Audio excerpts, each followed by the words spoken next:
অধিক লাভজনক হওয়ায় যশোরের মনিরামপুর উপজেলার চাষিরা ঝুঁকছেন থাই পেয়ারা চাষে। বর্তমানে এই উপজেলায় বাণিজ্যিকভাবে পেয়ারা চাষ করছেন প্রায় ৩০০ কৃষক। কৃষি বিভাগের ধারণা, আবহাওয়া ভালো থাকলে এবার প্রায় ১,০০০ মেট্রিক টন পেয়ারা উৎপাদিত হবে।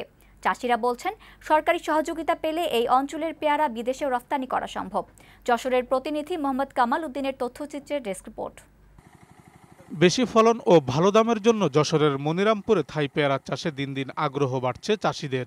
সেখানে এবার বাণিজ্যিকভাবে প্রায় ৭৫ হেক্টর জমিতে চাষ হচ্ছে থাই পেয়ারা ৫ ও ৭ এই দুই জাতের। এর মধ্যে সেরা জাত হলো থাই পেয়ারা ৭। প্রতিটি পেয়ারার ওজন গড়ে ৪০০ থেকে ৭০০ গ্রাম পর্যন্ত হয়ে থাকে।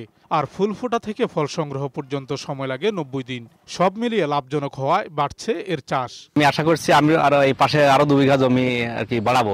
থাই পেয়ারা চাষ করছি, এতে আমরা অনেক লাভবান হচ্ছি।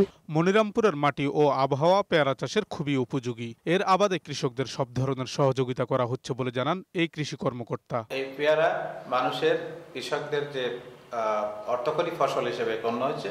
এখন তারা ধান চাষ, পাট চাষের পাশাপাশি এখন পেয়ারা ফসলে এগিয়ে আসছে। এ ব্যাপারে আমাদের কৃষি সম্প্রসারণ বিভাগ ব্যাপক প্রচারণা, পরামর্শ, প্রশিক্ষণ অব্যাহত রেখেছে। যশোর জেলায় অবস্থিত সরকারি হর্টিকালচার সেন্টার সহ বেসরকারি বিভিন্ন নার্সারিতে থাই পেয়ারার চারা পাওয়া যায়। ডেস্ক রিপোর্ট, বৈশাখী সংবাদ।